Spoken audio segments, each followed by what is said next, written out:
This Honorable Court of Criminal Appeals is now in session.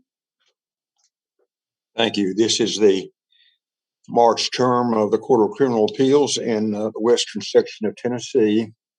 On the panel today, to my right, Judge Tim Easter from Williamson County, and to my left, Judge Ross Dyer from Shelby County. My name is Kerwood Witt, and I am from Monroe County. Call a case, please. State of Tennessee versus Kevion McDonald. Arguments 20 minutes aside. The appellant may reserve a portion of that 20 minutes for rebuttal by announcing to the court that that's the intention at the beginning of argument. And Mr. Chisholm, you may proceed. Thank you, Your Honor. My name is Lance Chisholm. I represent the appellant Kevion McDonald. This case arises out of Shelby County. At this time, I would request 2 minutes of rebuttal time. I'm going to be raising two issues today. The first is whether the trial court committed plain error by failing to define the term premeditation in an attempted first-degree murder case. The second issue, if we have time to get to that, would be the court erred by misapplying the 6 enhancement factors that the court used to enhance the defendant's sentence from 15 to 25 years for attempted first-degree murder.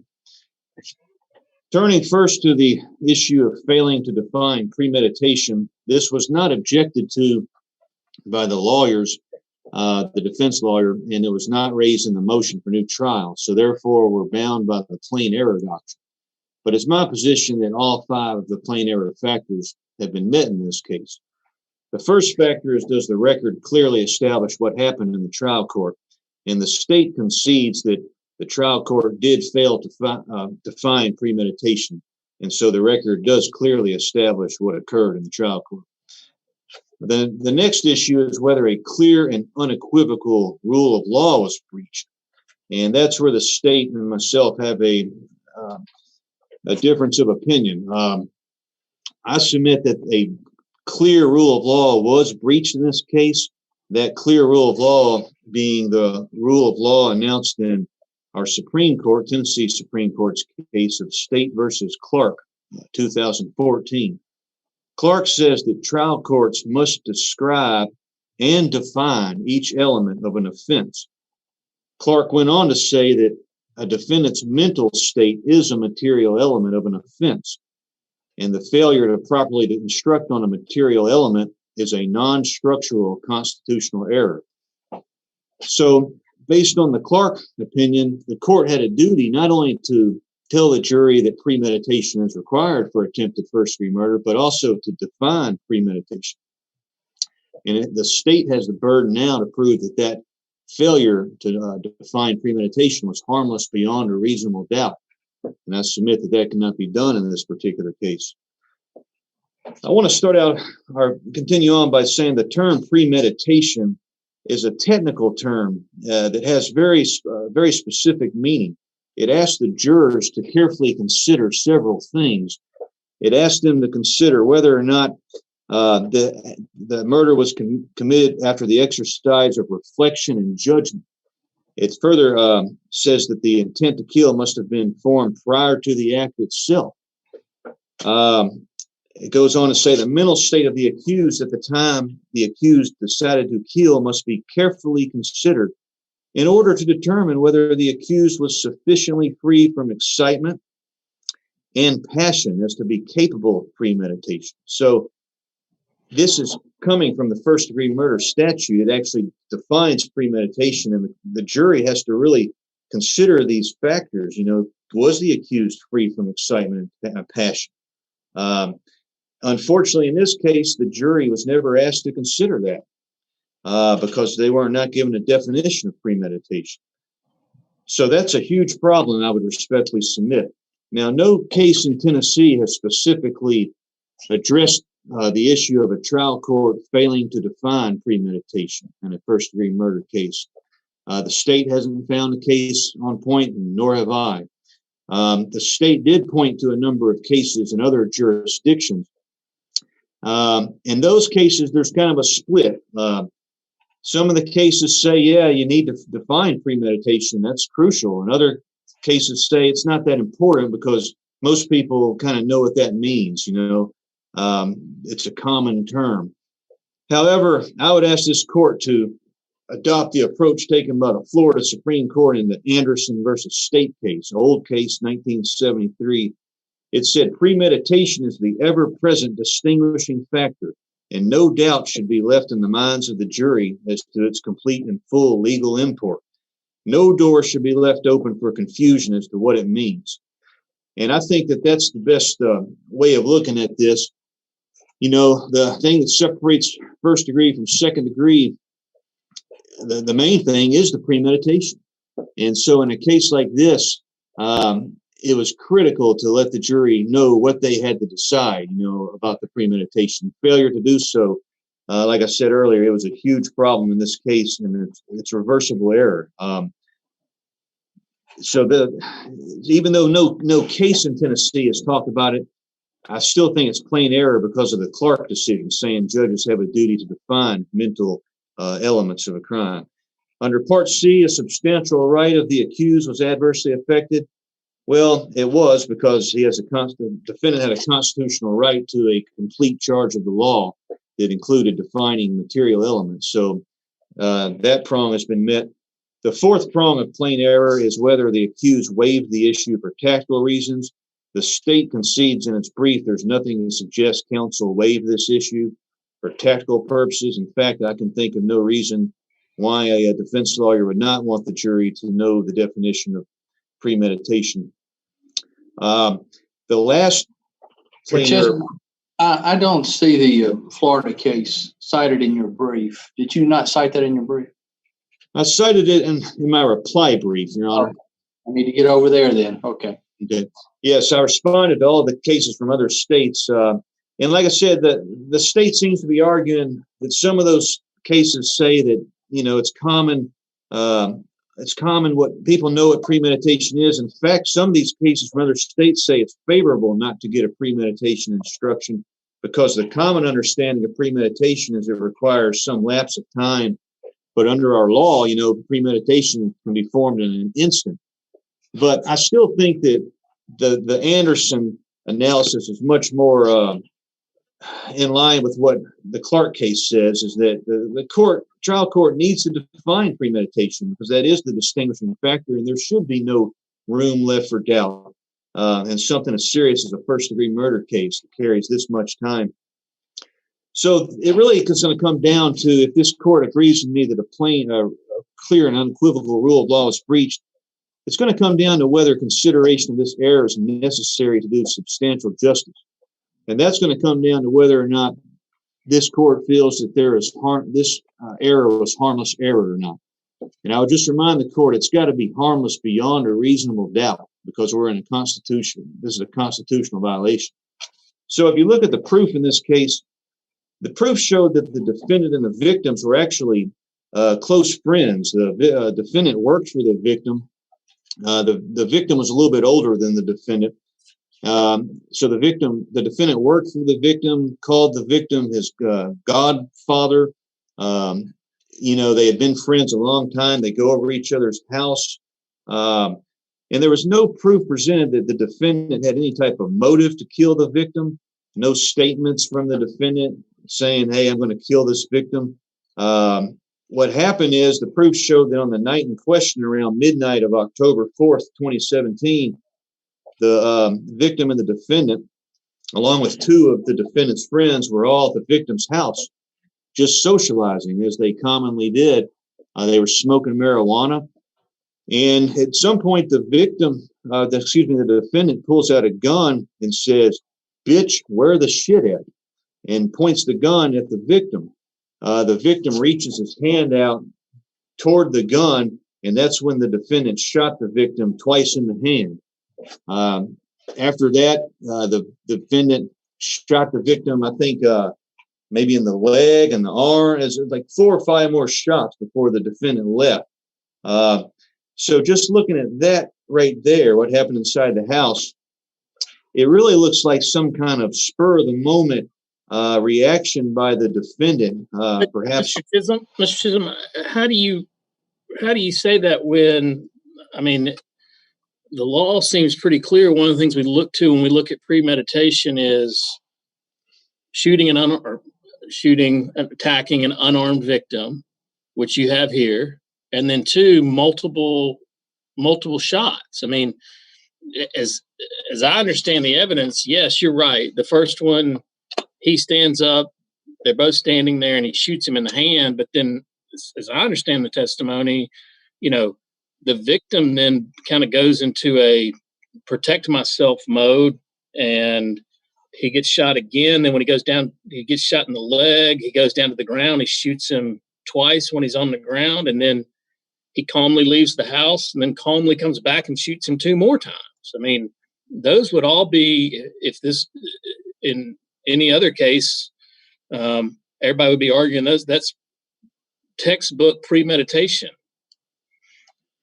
Your Honor, I would respectfully submit that when he pulled the gun out and said, "Bitch, where the shit at that point, the victim reached toward the gun, is the way I read the transcript. He put his hand out toward the gun, and the defendant reacts and starts firing. Now, the mere fact that he fired some more shots before he left the house does not necessarily turn that into premeditation, because he could have been acting under the excitement and passion of the victim reaching for the gun and, the defendant shooting. And then just seconds later, he shoots him some more in the house. I agree with the court that there were more shots, but that doesn't mean it's necessarily premeditation, especially when you consider they were all smoking marijuana. This defendant's mental state could have been altered too. The jury could have thought that was a factor in what happened as well. So I think just because we have multiple shots and the fact the victim was unarmed, I think you have to also look at, there was no statements of an intent to kill. There was no real proof that he, went and got a gun. I know they said he left and went to the store to get cigarettes, I think, but there was no proof he left, went and got a gun, came back with a gun. So for all we know, the gun was already on him. And just, I would submit, the test is really, is this harmless beyond a reasonable doubt? Is it possible that a jury, upon being instructed on premeditation, may have concluded this is heat of passion? It happened. These are friends. No explanation for why it happened. It's sudden. It's he's not free from where he is. Let me go back to the language here. The defendant was not sufficiently free from excitement. In other words, the jury could have concluded. So I think that the shooting in the house is definitely a case where a jury could have come back with something less had they been instructed. What about when he came back and shot him at the neighbor's house? Well, that's what I'm going to get into next. Is what happened is here, the victim, he was able to get the door open by lying on his back and using his feet. And he opened the door and he went across the street to the neighbor's house, and he was lying at the front door of the neighbor's house. And so a little bit later, a car pulls up, and it's the defendant's car, I think his girlfriend's car. And one of the men in that car, I think it was one of the men who was in the house earlier, comes up to the victim and says, "Hey, are you okay?" And the victim says, an ambulance is on the way. And at that point, the defendant steps out of the car and shoots the victim 2 more times in the head, like shoots him from the driveway in the head. There, I would still say that a reasonable juror could have concluded that this was a state of passion, that he's still, because it's just bizarre. The facts are just bizarre. The friends checking on the victim, are you okay? And all of a sudden, just out of nowhere, this defendant gets out of the car and starts shooting some more. It leaves a lot of questions unanswered. What was going through this defendant's mind at that point? Again, we had the marijuana issue that could alter the mind. That could play a big role in the juror's determination. It isn't like we have proof that, they were driving around and like one of the men testified and one of the other men in the car said the victim said, or the defendant said, "Look, there's the victim, drive me over there. I got to finish him off." I mean, we don't have proof like that. I mean, all we have is a guy, the defendant, getting out of a car and just shooting, and so I think it could be seen as a continuation of the shooting in the house, just kind of it wasn't that far removed in time, so still acting under in a state of passion at the time those shots were fired. We don't know what reason the defendant was in such a state of passion, but obviously something was going on in his mind that caused him to do these things, and he appeared to be very much in a state of passion, I guess is the best way to put it. So again, a case like this, you have to give that instruction of premeditation, because I acknowledge, the defense theory in the case was that we weren't even there. They put on an alibi defense that, I visited with the victim, then I left, somebody else must have shot him. But it's our position that even though that was the defense, that the state still has to prove the requisite mental state, and that, in this case, it's just not clear what was going through this defendant's mind. It's not overwhelming proof of premeditation. There are a lot of questions unanswered. The case that I think I would ask this court to look at in considering this issue is State v. Dillon Brewer. It actually came out of Shelby County Criminal Court 1 here, and Judge Easter wrote the decision in this case. In that case, you had a aggravated robbery, and the judge did give the instruction on knowing and intelligent, but did not orally read those mental state definitions to the jury. And this court in Brewer said that that's just plain error not to read the law on the definitions of intentional and knowing. The court said that in this case, the defendant's mental state was hotly contested, and the court further said the evidence was largely circumstantial and was not uncontroverted. Now, in my case, I have to acknowledge there was no dispute of the mental state because the defense was alibi. So it is distinguishable from Brewer in that regard, but it's similar to Brewer in that it's the mental state of the defendant is largely circumstantial and it's not overwhelming proof of premeditation. So for those reasons, I would ask the court to find plain error and reverse for a new trial on this issue. As to sentencing, I don't know how much time I have left. Hopefully I have at least a minute. You have 4 minutes total. Okay. I'm going to take a couple of minutes to discuss the sentencing. The court found 6 enhancement factors, and I just want to go through each one briefly. The first one was the defendant was a leader in the commission of an offense.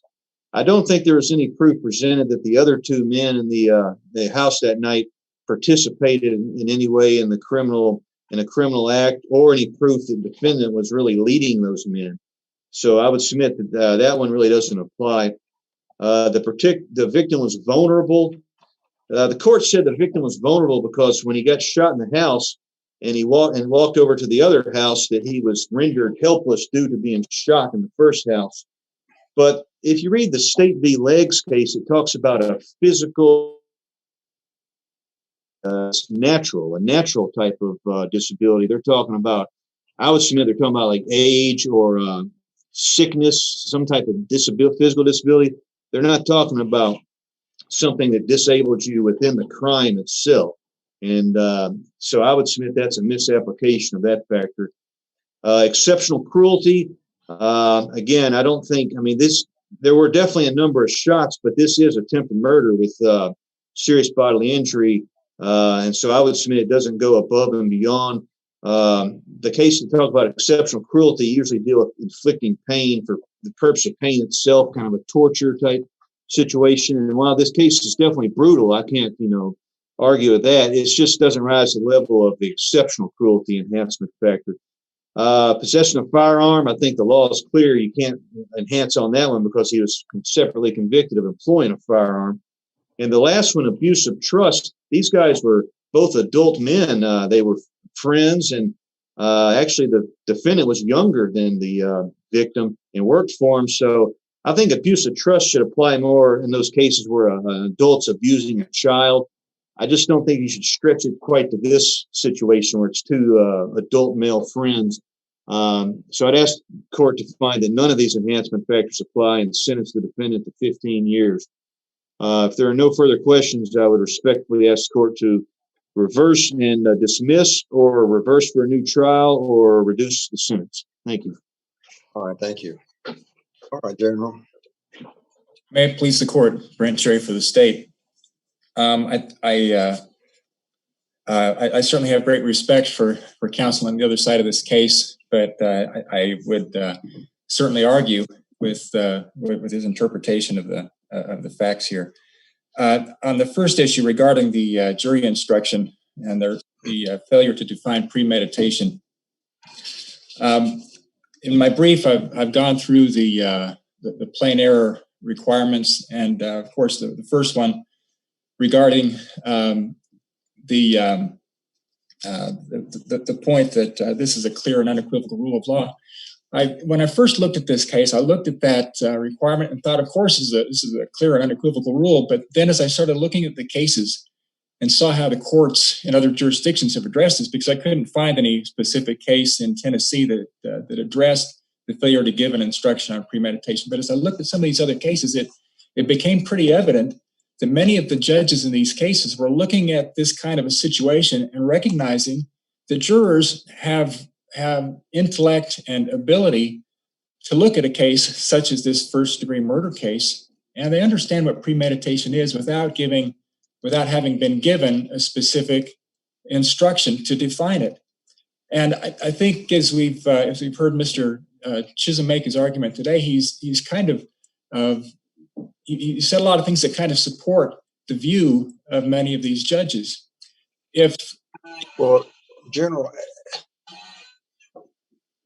it kind of prompts me to ask if it's so well known by even laymen, and if we're entitled to expect them to understand it, why do our courts instruct the trial courts and the appellate courts what the meaning of premeditation is? I mean, we have all these cases that provide us with these instructions telling us what premeditation is so that we'll know whether the evidence of that is sufficient. And the state in this case is saying, well, laymen don't need that. They're supposed to already know that. So how do you reconcile that? Well, Your Honor, let me first say that I would agree that the instruction should have been given, but is it a clear and unequivocal rule of law that was violated? And when we look at this case, even in the argument that Mr. Chisholm made, and he was very eloquent in laying this out, a lay person looking at this would think that to have premeditation, you have to think about this for a while, and you have to come up with a plan, and you have to go in knowing exactly what you're going to do. And without giving that specific instruction that talks about premeditation, that error plays to the benefit of the defendant.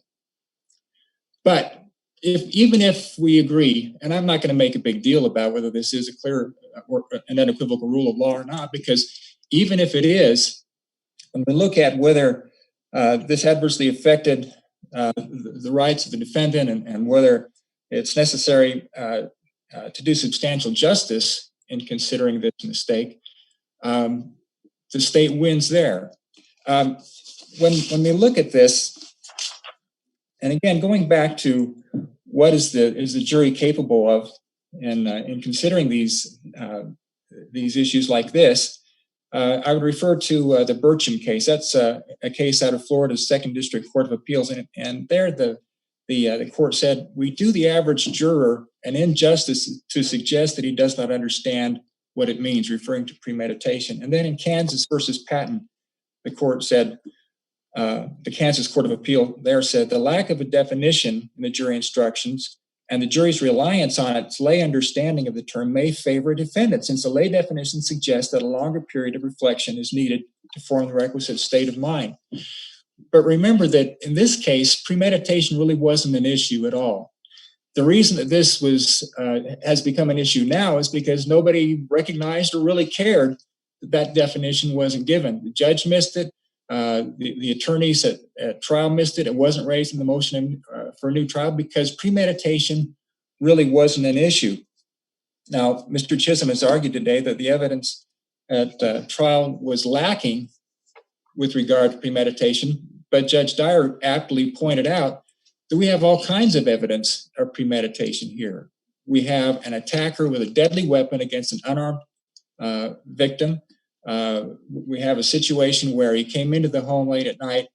He's there and he just pulls the gun and he shoots him not once, but several times before leaving the residence. Shoots him a couple of times in the hand as he raises his hand, shocked to see that his friend has pulled a gun on him. As he's bent over protecting his hands, he's shot again. And then as he's on the floor, he's shot in the leg and shot a couple more times before the defendant leaves. Mr. Smith testified that he was shot in the head while he was in his house. And miraculously, he was able to survive that ordeal. He got out of the house, went across the street, and we don't know exactly how much time passed, but there was enough time for him to stumble across the street, get the attention of his neighbors. They come to the door, and he's sitting on the porch, leaning against the glass door, praying with the neighbor's fiance, who's on the other side of the door. And then the defendant's car rolls up. One of the defendant's companions gets out, asks if Mr. Smith is okay, and then the defendant gets out and shoots Mr. Smith twice more, hitting him in the head. So if that's not evidence of premeditation, I think it's going to be pretty tough to find more evidence unless we look right into the brain of the defendant and hear his thoughts. And perhaps in some cases the defendant will verbalize his thoughts, but here we have plenty to support finding overwhelmingly of premeditation. Mr. Cherry, you know that, and I know that, and we know that based upon case laws that set out different facts that show premeditation, like Judge Dyer described, and like what this defendant did here. But does a jury know that without being told what premeditation means under the law? I think they do, Your Honor. And again, if we give the definition, and I might add that although the court didn't give the definition in its instructions, the state gave a definition during their closing argument, and it was a very specific, full definition of what premeditation is. As I recall, most trial judges tell juries statements, arguments, and remarks of counsel are not evidence. That's right. That's exactly right, Your Honor. And yet it was true. And the court heard it. Everybody heard it. There's no objection to it, no challenge to it, because it was correct. But even if that hadn't been given, still, as these courts in Texas and Kansas pointed out, the jury is able to understand what premeditation is. If anything, the definition given of premeditation is going to be to the benefit of the defendant. When we just say the word premeditation, it suggests thought, consideration, deliberation, preparation, something. There's a lot of legal terms that when we just say suggest a lot of things, a battery, assault, you go down the list of all the things, but they have certain legal definitions. But let me ask you this, Mr. Cherry. I wonder, how do you distinguish this case from Brewer? Well, Your Honor, it's a different case. It's we're not talking about a robbery. We're talking about a murder, and we're talking about a matter of premeditation, which is, I think, more understandable. I wanted to check this before I brought it up, but the state did not appeal Brewer, and that was a case where a judge out of that same circuit did not give a definition for a mens rea, at least orally. I think she wrote it and gave it to the court officer to take it back to the jury without ever reading it in open court. And we reversed on that. So I'm sort of wondering what's the distinction here? The jury was never told. In this case, wouldn't even given a copy of it by a court officer later on, as happened in Brewer. I'm wondering what the distinction is in your mind. Well, Your Honor, I think one of the things is that knowingly is a different kind of I think sometimes even as a lawyer, I look at knowingly and think, okay, let's go back and look at this definition and understand exactly how this applies in a robbery. You don't do that with premeditation? No, not so much, Your Honor. When we think of premeditation, I think everybody's pretty clear on, hey, they thought about it beforehand. I mean, that's that's a simple layman's definition of premeditation, and we're there. And sometimes I think when we get into these definitions in the law, sometimes we make them more confusing in giving a deep, detailed definition. Not so with premeditation. If anything, the definition, again, plays to the benefit of the defendant. So I think it's a different situation here than what we had in Brewer. And I think that the error is harmless.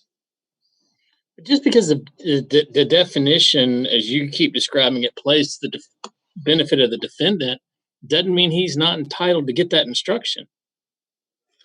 Well, yes, Your Honor. I mean, the defendant is entitled to have a full and correct instruction of the law. And the jury was instructed as to the elements of first-degree murder and attempt, including the fact that premeditation is required. And I've conceded that definition should have been given. However, it's harmless error here. There's no substantial right of the defendant that's been violated, and this correction here is not necessary to do substantial justice. First of all, because the jury could understand what premeditation is and make a proper application, and second of all, because the evidence was so overwhelming as to the premeditation that was present in this case, in the commission of this crime.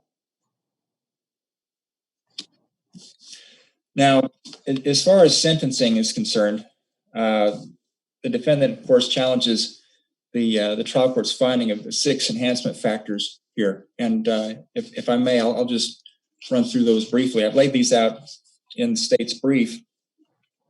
And it's important to remember that this is a case where we have a sentence that is within the appropriate range, and the state would argue that it is consistent with the purposes and principles of sentencing. So really, we could just stop right there. But let's look at these enhancement factors. First of all, the defendant being a leader in the commission of the offense. Now, when we look at the facts of this case, there's at least a good argument to be made that this started out as a robbery. That when the defendant pulled his gun there in the defendant's living room and said, "Hey, where the shit at, bitch," or words to that effect, that was a robbery. And he had 2 buddies with him at the time that were present, and perhaps they weren't actively involved at that point in the robbery, but they were certainly with the defendant. They left with him. At least one of them was still with him when he came back to attack the victim a few minutes later. So is it appropriate? Does it make me the leader in the commission of offense if I'm hanging out with 2 of my friends and I decide to commit a crime, and just because they had no idea that I was getting ready to commit, am I all of a sudden the leader in the commission of an offense if they're not really participating other than just their mere presence in my car? Well, Your Honor, I think that if they're continuing to run with you and making no effort to separate themselves from you, that there's a suggesting at least there that they are participating. They're supporting you. They're giving encouragement, and perhaps they're looking to benefit in the proceeds. I know that may be a little bit of a stretch. It's not the strongest argument in the world, but the fact that they are there and they continue with the defendant after he's at least began to commit these heinous acts is indicative that they're part of this whole scenario. But let's look at some of the other points here for enhancement. Particular vulnerability because of a physical disability. Now, certainly, I don't think anybody can argue that the defendant wasn't disabled as he sat there on his neighbor's step and prayed with his neighbor's fiance through the screen door.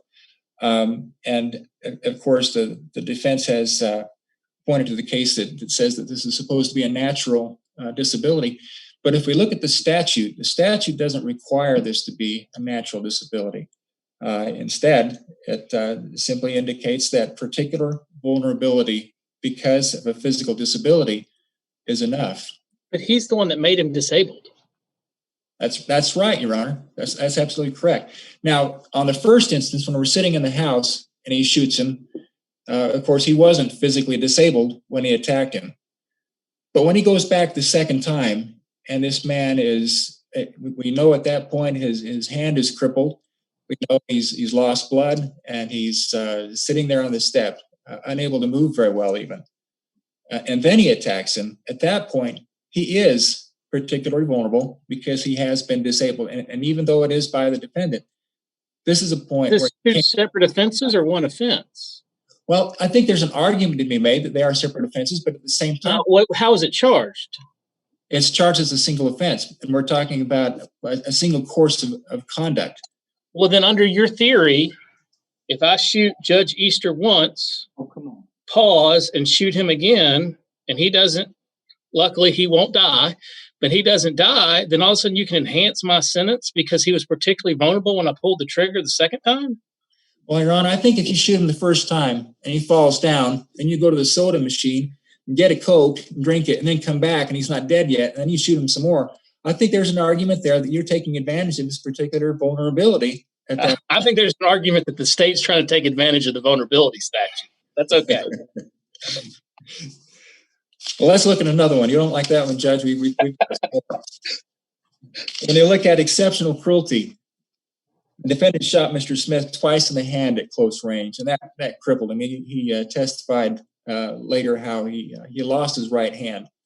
It had to be amputated because it was so badly injured. And then on the other side of his body, his left side was paralyzed. So he was in pretty bad shape. But the fact that the defendant shot him in the hand twice, shot him in the head, and then here's some more, shot him in the leg, and then he walks out and shoots him a couple more times. I mean, shooting him that many times, how many times is necessary to attempt a first-degree murder?